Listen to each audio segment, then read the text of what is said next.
지금부터요 51번부터요 64번까지 해설하도록 그렇게 하겠습니다. 자, 그러면 51번이죠. 토지를 점유할 수 있는 물건이죠. 우리가 이제 토지를 점유한다 그러면 전세권은요 부동산이죠. 부동산이니까 부동산은 뭐하고 토지하고 건물이죠. 그래서 토지를 점유하고요. 지상권은 토지죠. 토지, 그래서 토지를 점유하고요. 임차권도 토지가 가능하죠. 저당권은요 점유를 하지 않죠. 저당권은 토지도 되는데 뭘 하잖아요? 점유를 하지 않죠. 점유를요. 임차권은요 점유하죠. 그러니 이것은 채권이죠. 채권. 알았죠? 물건이 아니고. 그래서 물건이면서 토지를 점유하는 것은 전세권하고 지상권뿐이다. 아시겠죠? 그래서 기억하고 니은이다 이렇게 얘기하는 것이고요. 52번은요 점유에 관한 설명으로 옳은 것은 그랬죠. 제3자가 직접 점유자의 점유를 방해하죠. 특별한 사정이 없는 한 간접 점유자에게는 점유권에 대한 방해 배제 청구권이 인정되지 않는다 이렇게 했죠. 우리는요 간접 점유자의 점유의 태양은 직접 점유자의 점유를 기준으로 판단하는 거예요. 그러니까 직접 점유자가 침탈을 당하면 간접 점유자도 침탈을 당한 것이고, 직접 점유자가 방해를 당하면 간접 점유자도 방해를 당한 것으로 보는 거예요. 아시겠죠? 그래서 간접 점유자에게 점유권에 대한 방해 배제 청구권이 인정된다 이렇게 얘기하는 거예요. 자, 취득시효의 요건이 간접 점유가 포함되지 않는다 틀렸죠. 우리가 취득시효에도 간접 점유가 인정이 되는 것이죠. 예를 들어서요 이렇게 갑의 토지죠. 갑의 토지를 을이요 자주 점유하고 있죠. 그러다가요 이 을이요 이 토지를요 병에게 임대차로 주죠. 그럼 병이 직접 점유고 병을 통해서 이 을이 간접 점유하죠. 그래서 자주 점유, 평원 점유, 공연 점유를 해서 20년이 지나죠. 그러면 취득시효가 완성될 수 있다 이 말이죠. 포함된다 이렇게. 3번은요 소유권의 시효 취득을 주장하는 점유자는 특별한 사정이 없는 한 자신의 점유가 자주 점유에 해당함을 증명한다 틀렸죠. 우리가 점유자 그렇잖아요.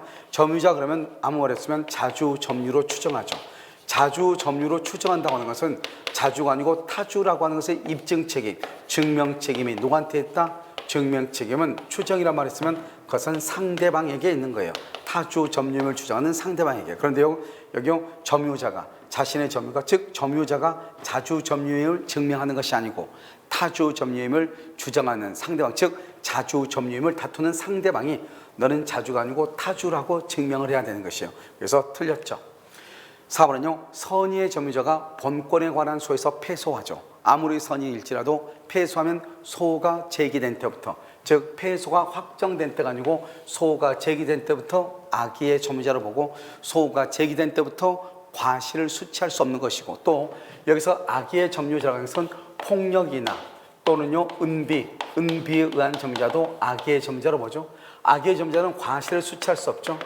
과실을 수치할 수 없는데 만약에 수치한 과실을 소비한다 그러면요 대가를 보상해야 되고요. 만약에 잘못으로 그것을 과실로라고 하죠. 과실로 수치하지 못한다. 과실로 수치하지 못하죠. 그러면 어떻게 한다? 대가를 보상하죠. 잘못 없이 수치하지 못한 경우는 대가를 보상하지 않아도 된다. 이게 우리는 악의 점유자에 관한 것이다 이런 말이죠. 5번 양도인이 등기부상의 명의인과 동일이다. 즉 매도인도 갑이고요 등기부상의 명의인도 갑이다 이 말이죠. 그 다음에 특별히요 이 사람이 동일인이고 특별히 이 둘이 차이 먼저 다르다고 하는 사실을 우리가 발견할 수 없다 이 말이죠. 그런 경우는 무슨 점유로 추정한다? 선의 또는 과실 없는 점유로 본다 이 말이죠. 그래서 선의이고 과실 없는 점유자로 추정하는 거예요. 그래서 정답은 몇 번이다? 5번이다 이렇게 얘기를 하는 것이죠. 그 다음에 53번 물권적 청구권이죠. 항상 해녀마다 한 번도 빠뜨리지 않고 나온다 이렇게 보시면 된다고 그랬죠. 1기억 지상권을 설정한 토지의 소유자는 그랬죠. 여기 보면 우리가 갑의 토지이죠. 여기에 을이요 지상권이 이렇게 있죠. 그러면 불법 점유자죠. 여기에 대해서 불법 점유자가 있다면 토지에 대한 불법 점유자 그럼 불법 점유자한테 방해 제거를 청구해야 되죠. 지상권자는 지상권에 기한 방해 제거를 청구하고요. 이 갑은요 소유권에 기한 방해 배제를 청구하는 거예요. 소유권에 의해서 방해 배제를 청구하는 거예요. 그래서 소유권에 대한 방해 배제를 청구할 수 없다 틀렸죠. 토지의 소유자는 소유권에 의해서 방해 배제를 청구하는 것이고 이 지상권자가 직접 점유자면 소유권자는 무슨 점이다? 간접 점유자에 해당하는 것이죠. 너는요 토지의 소유권을 양도하여 소유권을 상실했다. 소유권을 상실한 자 또는 전소유자 또는요 소유권을 상실 또는 전소유자 또는요 종전 소유자. 똑같죠? 상실했단 말은 종전 소유자, 전 소유자 이 말이죠. 그래서 그 토지의 일부 불법 점유자에 대해서 소유권에 대한 방해 배제를 청구할 수 있다. 틀렸죠? 우리는요 물권의 청구는 현재 침해를 받고 있는 소유자가요 현재 침해를 하고 있는 점유자, 즉 직접 점유, 간접 점유를 포함해서 점유자에게 청구하죠. 소유자가 점유자에게. 이때 점유자는 직접 점유, 간접 점유를 포함하고 그다음에 점유 보조자는 포함되지 않죠. 그래서 소유자가 점유자에게 이렇게 얘기하죠. 그래서 소유권에 대한 방해 배제를 청구할 수가 있다 없다? 없죠. 왜요? 현재 소유자가 아니니까. 즉 물권과 물권적 청구는 분리해서 양도할 수 없는 것이고 종전의 소유자에게 물권적 청구권을 유보시킬 수 없다. 아시겠죠? 디귿 소유자는 자신의 소유권을 방해할 염려죠. 염려가 있는 사람한테 예방 또는 손해배상 그러면 안 되죠. 손해배상의 담보죠. 손해배상의 담보를 청구할 수 있다. 그래서 너는 예방과 손해배상 그러면 안 되죠. 예방이나 예방 또는 그래야 되겠죠. 그래서 디귿이 맞는 말이죠. 알겠죠? 그래서 기억하고 니은은 틀리고 디귿이 맞다 이런 말이에요. 이것을 물권적 청구권, 항상 통상적으로 나오는 문제이죠. 알겠죠? 그래서 정답은 디귿 2번이 되고요. 점유자와 회복자죠. 1번 악의의 점유자가 점유물의 과실을 수취하죠. 악의의 점유자는 과실을 수취할 수 없죠. 그래서 패소가 되면 소가 제기된 때부터 또는 폭력이나 은비에 의한 점유자를 악의 점유자죠. 악의 점유자는 과실을 수취할 수 없고 수취한 과실은 반환해야 되죠. 그런데 반환하지 않고 소비하죠. 소비한 경우는 뭔다? 대가를 보상해야 되죠. 또는요 어느 경우요 과실로 또는 일부러 잘못으로 과실을 수취하지 못한 경우 대가를 보상해야 된다 이렇게. 그래서 1번 맞죠? 2번 은비죠. 이러면 은비에 의한 점유자 방금 얘기했죠? 폭력에 의한 점유자 또는요 소패소가 되면 소가 제기된 때부터 소 제기 시부터 무슨 점유다? 악의 점유자죠. 악의 점유자는 과실을 수취할 권리가 있다 없다? 없다. 그래서 과실을 수취할 수가 없다. 악의 점유자니까 수취한 과실은 반환해야 된다 이 말이죠. 3번 점유물의 전부가 점유자의 책임 있는 사유죠. 책임 있는 사유로 멸실되죠. 그러면 항상 뭐라고 했죠? 선자현존이죠. 선이이고 그다음에 자주이다. 자주 점유일 때만 현존 이익을 반환하고 나머지는 손해 전부를 반환하죠. 그래서 선자 현존이다 이렇게. 선이가 아니고 악이거나 자주가 아니고 타주이면 손해 전부를 반환해야 되죠. 지금 여기 보면 선이이고 뭐라고 했죠? 자주라고 돼 있죠. 선이고 자주, 손해 전부 틀렸죠. 선자 현존이 이익이 현존하는 범위에서 반환할 책임을 진다. 배상할 책임을 진다 이 말이죠. 그래서 3번은 틀렸죠. 아시겠죠? 그래서 옳은 것은 1번이고요. 4번 점유자는 특별한 사정이 없는 한 회복자가 점유물의 반환을 청구하기 전에도 그 점유물의 반환 없이 회복자에게 유익비상환 청구권 이건 수도 없이 얘기한 것이죠. 우리가 임대차에서 필요비를 지출하면 지출 즉시 청구할 수 있지만 203조에 의해서 점유자의 비용상환 청구권은 첫 번째요. 이때 갑이요 비용을 지출하죠. 비용을 지출하죠. 지출한다고 해서 비용을 청구할 수 있는 게 아니에요. 알겠죠? 여기 2번은요 뭘 한다? 이때 목적물을 반환하거나 또는요 반환 청구를 받을 때 반환하거나 반환 청구를 받을 때 그때 3번요 비용상환 청구권이 이제서야 발생하는 거예요. 그래서 비용상환 청구권이 발생한다 이런 말이죠. 그 다음에 네 번째요. 네 번은 뭐다? 여기서 비용을 주지 않죠? 그러면 이제서야 유치권을 행사한다. 비용을 주지 않으면 유치권을 행사한다. 그래서 갑이요 비용을 지출하죠. 그럼 두 번째요. 목적물을 반환하거나 반환 청구를 받죠. 그랬을 때 비용상환 청구권이 발생해. 그러니까 여기에서는요. 점유물을 반환 청구하기 전에도 그러면 안 되죠. 반환하거나 반환 청구를 받았을 때 비용상환 청구권이 발생한다. 이렇게 얘기했죠. 5번요. 악이죠. 악의의 점유자는 통상의 필요비를 청구할 수 있는가? 우리가 이제 필요비라고 하는 것은 뭐가 있다? 필요비는 그것은 통상의 필요비가 있고요. 특별 필요비가 있죠. 그런데 이 통상의 필요비는 과실을 수취했느냐 안 했느냐. 과실을 수취했다 선의 점유자고 수취하지 않았다 악의 점유자죠. 선의 점유자는 통상의 필요비는 청구할 수 없고 악의 점유자는 통상의 필요비는 청구할 수 있고 특별 필요비는요 선의이고 악의이고 불문하고 말 수 있다. 청구할 수 있다 이 말이죠. 여기서 보면 악이라고 그랬죠. 악의 점자는 과실을 수치하지 않죠. 그래서 통상의 필요비의 상한을 말 수 있다. 청구할 수 있다. 이렇게 얘기하는 거예요. 청구할 수 있다. 청구할 수 없다. 틀린 것이죠. 그래서 통상의 필요비의 상한을 청구할 수 있다. 이렇게 해야 되는 것이죠. 그래서 여기서요. 정답은 몇 번이다? 정답은요. 1번이다. 이렇게. 자, 55번요. 상린 관계죠. 자, 이게 이제 우리가 뭐냐면, 우리가 이제 그 생활방해 금지라고 하죠. 예전에는 이제 이것을 임미시온이다. 일본 말로는 이것을 공해다. 이런 말을 했단 말이죠. 토지 주변의 소음이 사회 통념상 수인한도 하면서 내가 적어도 우리가 통상적으로 사회생활을 하다 보면 주변에서 일어날 수밖에 없는 소음들이 있잖아요. 그런 소음들은 내가 받아들여야 되는 거잖아요. 그래서 수인한도를 넘지 않는다 이 말이죠. 그럼 내가 그것을 받아들여야죠. 알겠죠? 그 토지 소유자는 소유권에 기하여 소음 피해 제거를 말 수 있다. 청구 그건 안 되죠. 이것은요 하나의 물권적 청구권에 해당하는 것인데요. 청구할 수 없고요. 소인 한도를 초과했을 때 청구할 수 있는 것이죠. 알게요.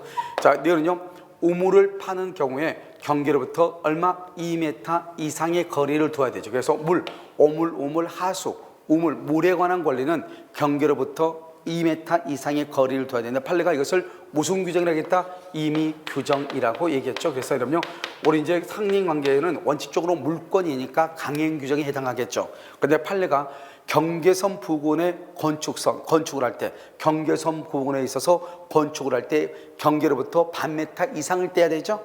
그다음에 오물이나 하수나 오수나 그래서 물에 관한 지하 시설을 할 때는 경계로부터 2m 이상을 떼야 되죠. 이것을 판례가 특별히 뭐라고 했다? 임의 규정이다 이렇게 얘기했죠. 그래서 임의 규정이니까 다른 특약이 있으면 그 특약이 우선한다 이 말이죠. 그것은 원칙적으로 물권법은 강행 규정임에도 불구하고 경계선 부근의 건축, 그다음에 물에 관한 지하 시설에 할 때는 그것은 임의 규정이다 판례가 이렇게 얘기했죠. 그래서 특약이 우선한다 이렇게 얘기하고요. 그래서요 토지 소유자가 부담하는 자연 유수죠. 자연이 흘러내리는 몸을 송수할 그냥 의무가 있죠. 이것을 판례가 말했냐? 적극적으로 자연 유수의 소통을 유지하게 할 의무가 포함되는가? 그렇지 않다는 거죠. 알겠죠? 우리가 자연스럽게 흘러내리는 물 있죠. 위에서 밑으로 흘러내리는 물은 그냥 흘러가게 놔두면 되는 거예요. 알겠죠? 그래서 토지 소유자가 부담하는 자연 유수의 송수 의무는 그냥 흘러내리게 놔두면 되는 것이다.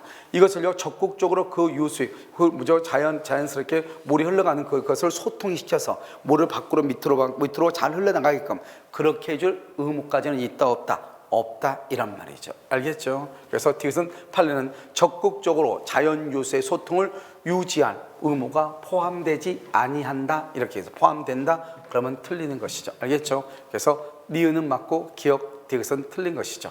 니은 정답이고요. 56번이죠. 옳은 것은요 1번 저당권의 실행을 위한 경매 절차에서 매수인이 된 자가 매각 부동산의 소유권을 취득하기 위해서는 등기를 경력 틀렸죠. 우리가 경매라든가 공매라든가 이것은 매각 대금을 완납하면은 등기 없이도 소유권을 취득하고 상속의 경우는 피상속인이 사망하면 사망 시에 등기 없이 소유권을 취득하고 형성 판결은 판결 확정 시에 등기 없이 소유권을 취득하는 것이죠. 그래서 여기는 등기를 완료하여야 틀렸죠. 그래서 경매에서는 매각 대금을 완납하면 등기 없이 소유권을 취득한다. 1번 틀렸죠. 무주의 부동산을 점유한 자연인은 그랬죠. 그 부동산의 소유권을 즉시로 취득한다. 틀렸죠. 무주의 부동산은 주인이 없는 거죠. 이것은 언제나 국유가 되죠. 국유. 만약에 무주의 동산은요. 이 무주의 동산의 경우는 뭐가 된다? 선점의 대상이 되죠.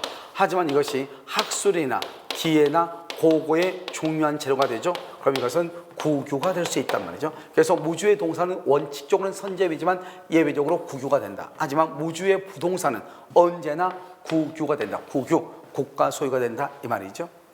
3번 점유 취득 시에 따른 부동산 소유권 취득의 효력은 시효 취득자가 이전 등기를 한 이후부터 그렇지 않죠. 우리가 245조에 보면 자조평원 공연하게 20년간 점유하고 등기를 하게 되면은 등기를 함으로써 소유권을 취득한다는 게 있죠. 그럼 등기할 때부터냐? 그렇지 않고 점유 개시 시에 소급하여 소유권 취득의 효력이 발생하는 거예요. 그래서 여기서 이제 보면은 이게 등기가 갑으로 되어 있는 토지를요, 이 을이 점유를 하죠. 점유를 해서 90년에 해가지고 여기 2010년이 됐단 말이죠. 20년. 그래서 여기서 등기 청구권에서 등기를 하죠. 을이요. 그러면 등기한 때부터 소유권의 효력이 발생하는 것이 아니고 점유 개시 시에 소급해서, 그래서 소급표가죠. 소급하여 소유권을 원시 취득한 것으로 보는 거죠. 그래서 등기한 이후부터 소유권 취득 효력이 발생한다. 틀린 것이죠. 4번은요. 타인의 토지에서 발견된 매장물이죠. 이것은 이 매장물은 발견자와 그다음에 토지 소유자가 절반하는 것이죠. 발견자와 토지 소유자가 절반한다. 단독으로 소유권 취득한다. 발견자가 틀렸죠. 발견자와 토지 소유자가 절반한다. 그렇게 해야 되는 것이에요. 아시겠죠? 그 다음에 5번이요. 타주 점유자는 자신이 점유하는 부동산에 대한 소유권을 시효 취득할 수 없죠. 우리가요. 타주 점유한다 뭐죠? 임차인이죠. 임차인의 점유는 시효 취득이 안 되죠. 그래서 우리가 어떤 점유를 해야 되죠? 자주, 평원, 공연한 점유를 해야 되죠. 그래서 시효 취득할 수가 없다. 이렇게. 자, 57번은요. 옳은 것은 그랬죠. 1번 공유자끼리 그 지분을 교환하는 것은 그랬죠. 지분을 교환하는 것은 지분권의 처분이므로 이를 위해서는 교환 당사자가 아닌 다른 공유자의 동의가 필요하다. 이렇게 돼 있죠. 자, 우리가 여러분요. 우리가 공유하고 합유를 한번 본다. 합유요. 그래서 공유해서 지분 처분이라고 하는 것하고 지분 처분, 공유물 처분이 있어요. 지분 처분과 공유물 처분. 합유에서는 합유 지분 처분이 있고요. 합유물 처분이 있다. 이런 말이죠. 이런 경우 공유물 처분, 합유 지분, 합유물 처분은 전원의 동의가 있어야 되지만 지분은 각자가 하는 거죠. 각자가. 알겠죠? 그래서요. 다른 공자의 동의 그것이 필요가 없는 거죠. 그래서 지분에 관한 처분 행위는 각자가 하는 거예요. 2번요. 부동산 공유자 중 일부가 자신의 공유 지분을 포기했다. 이를 등기하지 않아도 공유 지분 포기했다는 물권 변동이 발생한다 그랬죠. 자요. 지분 포기죠. 공유 지분 포기, 합유 지분의 포기죠. 공유 지분의 포기, 합유 지분의 포기는 이것은 상대방 있는 단독행위죠. 그래서 상대방 있는 단독행위란 말이죠. 이 단독행위는 뭐다? 법률행위죠. 법률행위는 뭐가 있어야 돼요? 등기를 해야죠. 법률 규정은 등기한다 안 한다? 안 하지만 법률행위는 등기를 함으로써 물권 변동의 효력이 발생하는 것이죠. 여기는 등기를 하지 않아도 여기가 틀린 것이죠. 자, 3번은요. 합유자 중 1위는 다른 합유자의 동의 없이 자신의 지분을 단독으로 제3자에게 유효하게 매도할 수 있다 그랬나요? 여기 보면 합유 지분이죠. 합유 지분, 공유 지분은 각자가 단독으로 처분할 수 있지만 합유 지분을 처분할 때는 전원의 동의가 있어야 돼요. 그래서 단독으로 그러면 안 되죠. 알겠죠? 단독으로 그러면 안 된다. 자, 그 다음에 4번은요. 합유물에 관하여 격려된 원인 무효의 소유권 이전 등기의 말소를 구하죠. 이게 이제 뭐죠? 우리가 이제 공유하고 합유의 특징은 뭐죠? 공유하고 합유의 특징은 둘 다 뭐를 가지고 있다? 지분을 가지고 있죠. 지분을 가지고 있으니까 공유물 또는 합유물에 대한 보존행위는 어떻게 한다? 보존행위는 각자가 하는 것이고요. 지분이 있으니까. 그 다음에 관리행위는요. 관리행위는 지분의 과반수로 하는 것이고요. 과반수. 그 다음에 처분행위는요. 합유물, 공유물 처분행위는요. 전원의 동의로 하는 거거든요. 그럼 여기에서 합유도 공유와 마찬가지로 지분을 가지고 있기 때문에 누군가가요. 합유 지분에 대해서 무효인 등기를 가지고 있다. 그러면 각자가 보존행위로서 각자가. 그래서 여기서 보면 합유물에 관하여 격려된 원인 무효의 소유권 이전 등기. 그래서 무효인 등기에 말소를 청구하죠. 이것은 보존행위예요. 보존행위니까 합유자 각자가 할 수 있다. 각자가 할 수 있다 이 말이죠. 보존행위는 정답이죠. 그래서 옳은 지분이고요. 그 다음에 5번은요. 법인 아닌 종족이 그 소유 토지의 매매를 중개한 중개업자에게 중개 수수료를 지급하죠. 이때 중개 수수료를 지급하는 것은 의무 부담행위에 대한 이행행위죠. 판례가 뭐랬냐? 우리가 법이라는 종족이죠. 총류죠. 총류에서 판례가요. 총유물에 대한 매매계약. 이 총유물에 대한 매매계약은 관리 처분행위다 이렇게 얘기했어요. 처분행위 그러니까 사원총회 결의가 있어야 된다 이 말이죠. 그런데요. 타인 간의 금전상 거래에 있어서 보증행위죠. 보증을 서는 행위죠. 이것은 처분행위가 아니다. 그래서 법인 아닌 사단이 단독으로 할 수 있다. 이렇게 의무 부담행위니까. 이것도 마찬가지죠.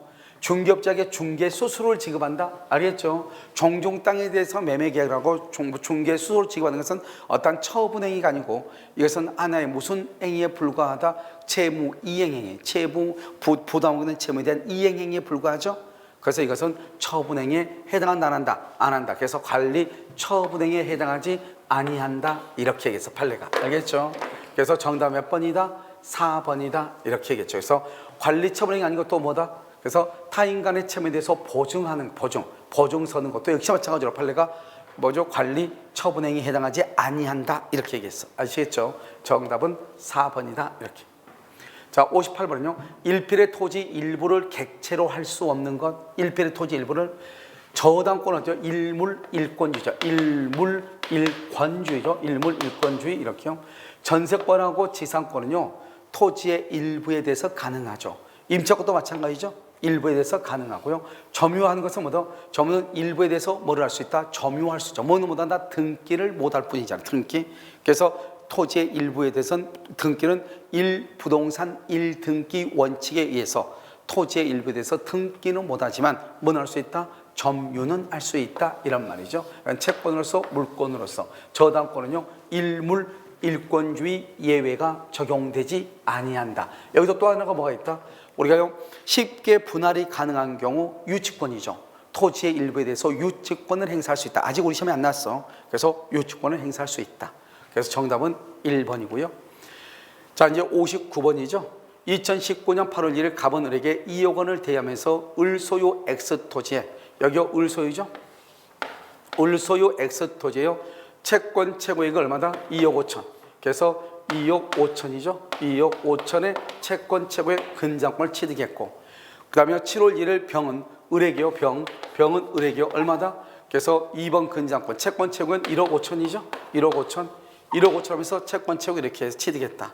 갑과 병이 변제를 받지 못한 상태에서 지금 병이 뭐죠? 후순위죠. 이걸 선순위 근저당이죠. 여기 후순위 근저당이죠. 이 근저권자가 경매를 청구했죠. 자, 경매를 청구하죠. 그럼 이 근저권 언제요? 경매 청구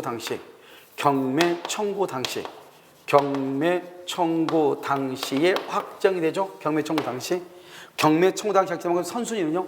이 선순위는 어때요? 선순위의 피담보 채권은 매각 대금 완납 시에 확정이 되는 것이고, 특히 2억 5천에서는 어떻게 되죠? 우리가 피담보 채권은 원금하고 그다음에 이자하고 그다음에 위약금이라고 하는 것이 있잖아요. 원금, 이자, 위약금은 뭐 없이요? 등기 없이 채권 최고액 2억 5천만 원의 범위 안에서는 다 담보가 되고, 지연배상은 1년분이 아니다. 1년분에 한정된다 안 된다? 한정되는 것이 아니고 지연배상은 2억 5천만 원의 범위 안에서는 다 담보가 되는 것이고, 그 다음에 뭐가 있다? 근저당권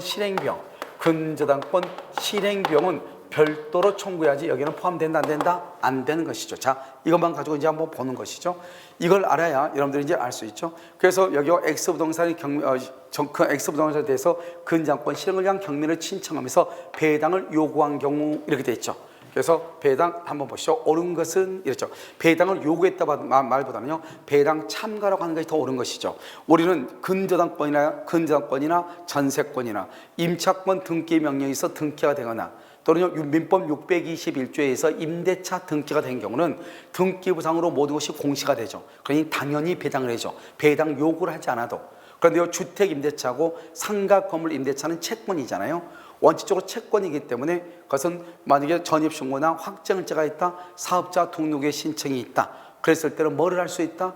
그때는 배당 요구를 해야지 배당을 받을 수 있죠. 그래서 여기에서 문제는 배당을 요구했다고 해서 틀렸다기보다는 배당을 참가했다, 이렇게 이해하시면 되겠죠. 아시겠죠?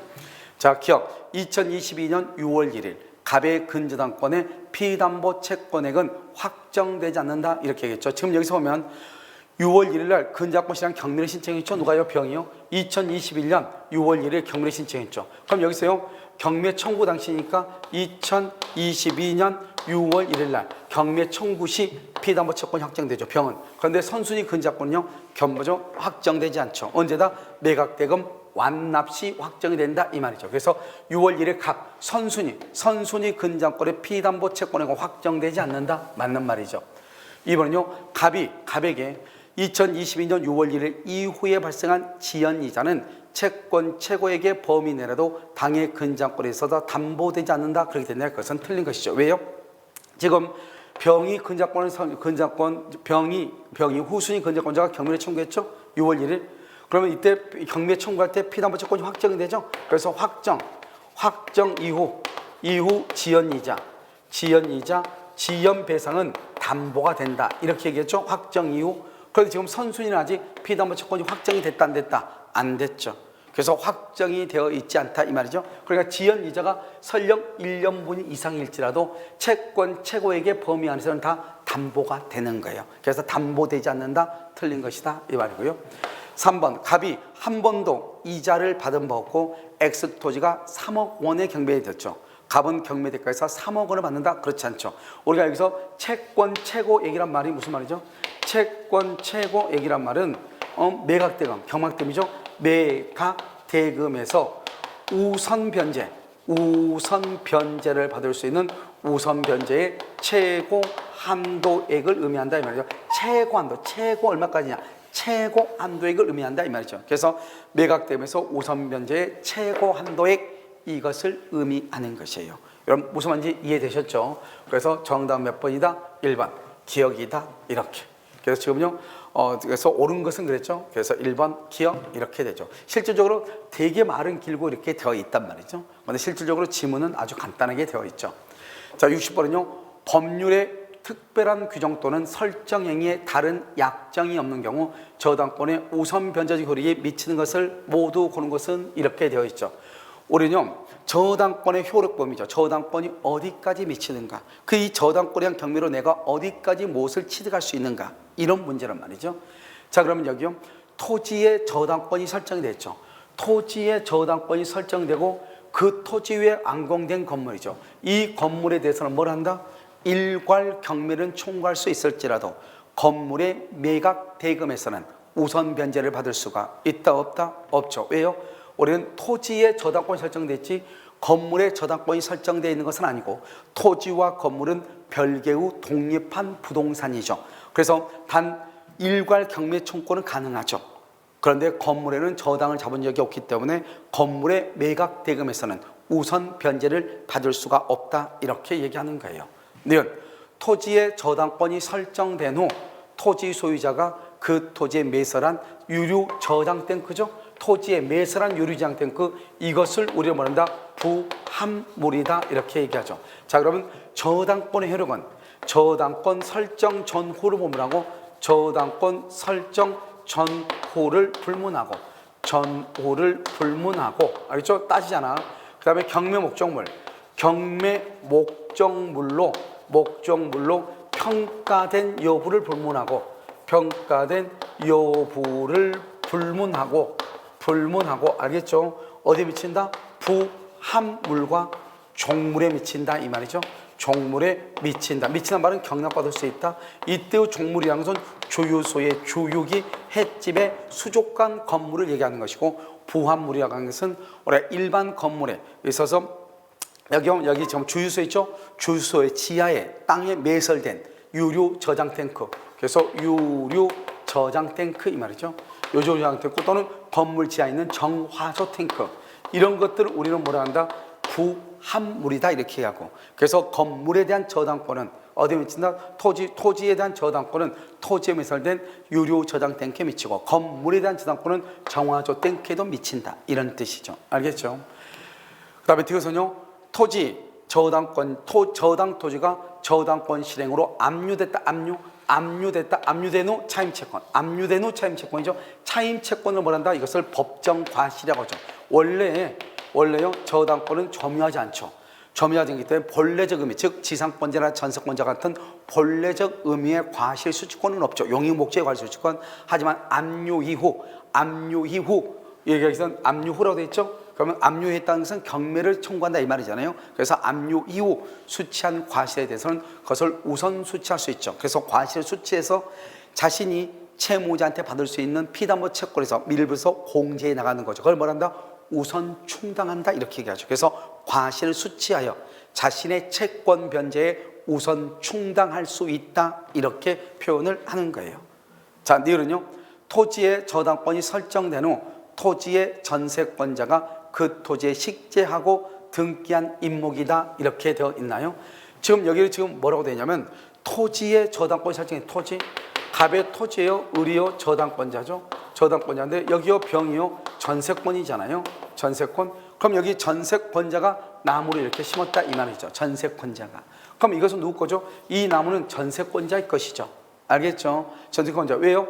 전세권자가 있으니까 수목은 이게 나무를 식재하고 등기가 된 임목이잖아요. 등기된 임목이니까 이 나무는 이 토지하고는 별개의 독립한 부동산이죠. 아시겠죠? 그러니까 어떻게 한다? 이 저당권에 의해서 경매가 된다. 만약에 경매가 된다 그러면 저당권 이하의 모든 권리는 소멸하죠. 전세권자.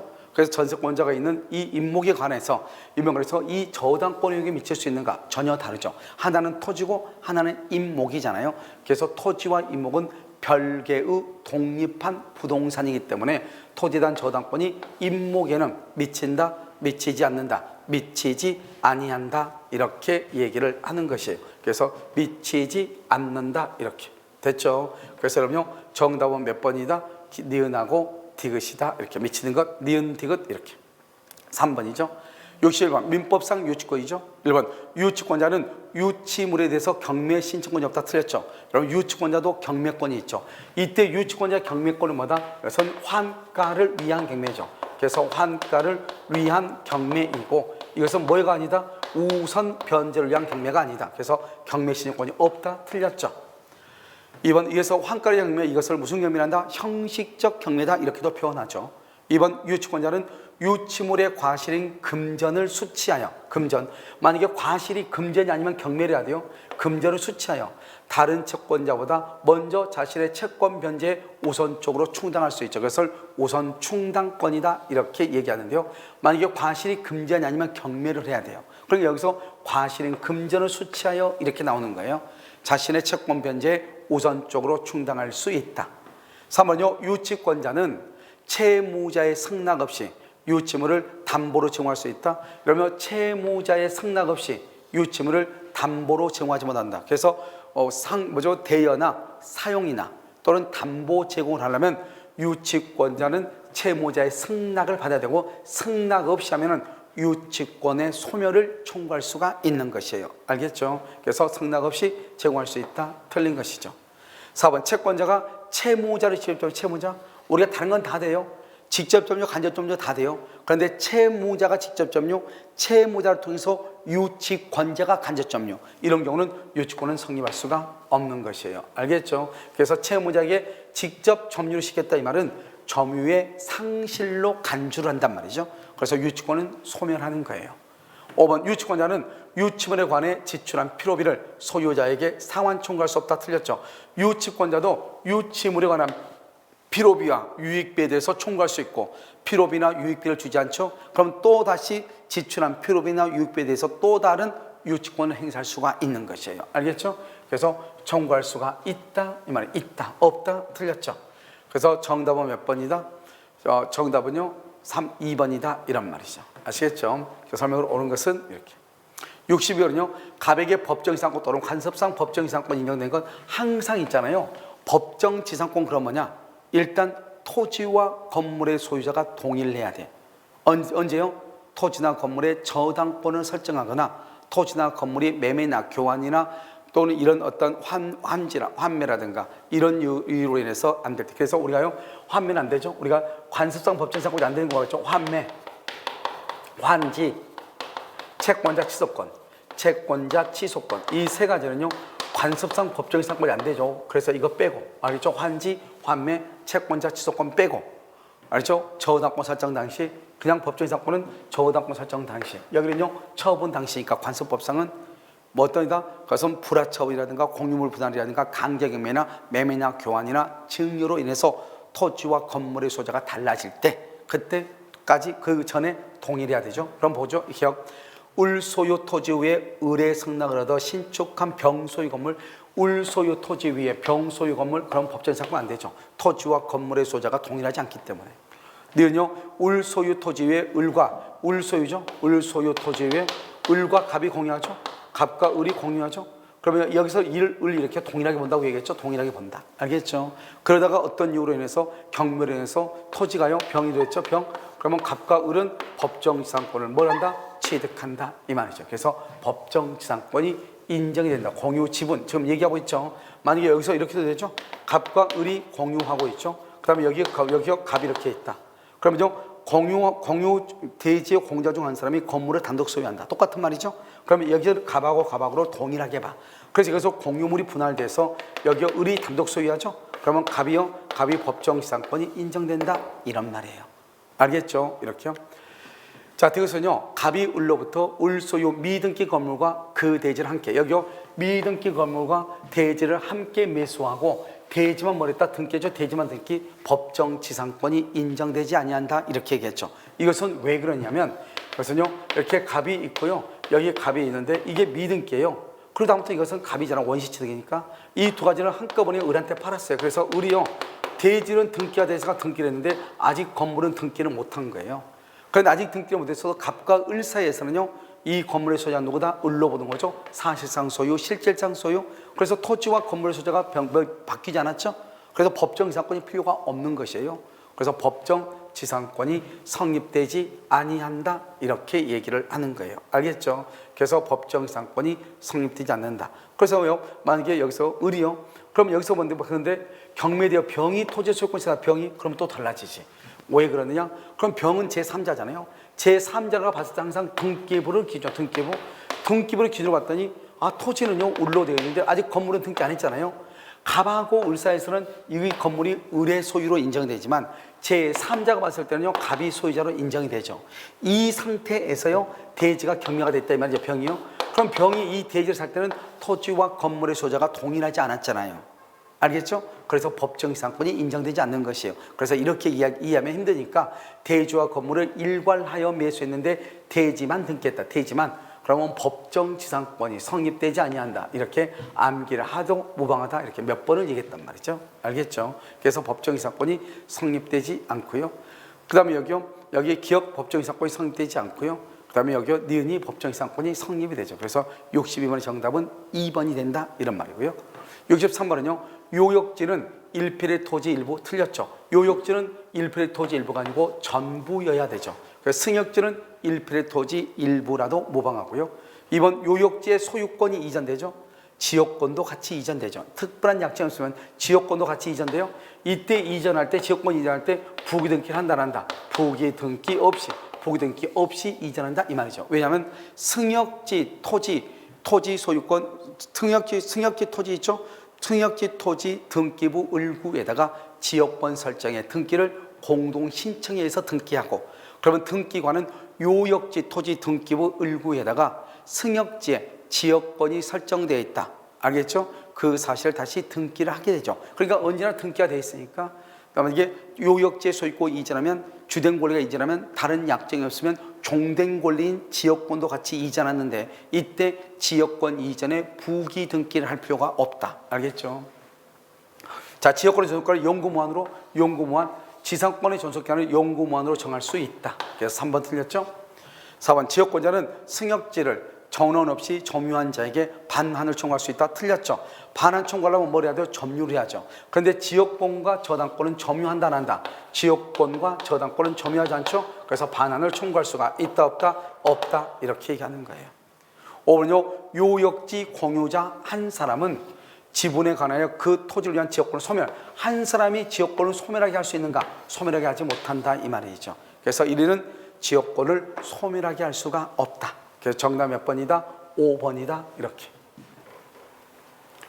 자, 64번은요. 토지 전세권이죠. 1번. 토지 전세권을 처음 설정할 때 전속기간에 제한이 없다. 이렇게 돼 있나요? 자, 그럼 보시면 토지는요. 어떻게 되죠? 토지는 최장이 10년이고요. 10년. 그 다음에 최단은요. 없어요. 0부터 10년까지 이렇게. 토지는. 그런데 건물이죠. 건물은 최단은요 1년이죠. 1년에서요. 최장은요 10년까지 이렇게 되는 거죠. 최단 1년, 최장 10년 이렇게. 그래서 건물이고 토지고 토지는 0부터 최장 10년까지 이렇게. 전속기간은 제한이 없다. 틀렸죠. 2번 토지 전세권의 전속기간을 1년 미만으로 정하죠. 1년 미만 잡으면 1년으로 1년 미만이다. 예를 들어서 6개월로 잡았다 이 말이죠. 그러면 이것은 6개월이 되는 거예요. 알겠죠? 만약 이거 건물이죠. 건물 전세권 그러면 최단 1년이니까 1년 미만으로 정하면 1년으로 보는 거예요. 건물은.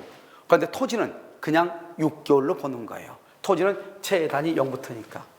3번은요. 토지 전세권의 설정은 갱신할 수 있죠. 갱신한 날부터 몇 년을 넘지 못한다? 10년이죠. 그래서 10년을 넘지 못한다. 이렇게.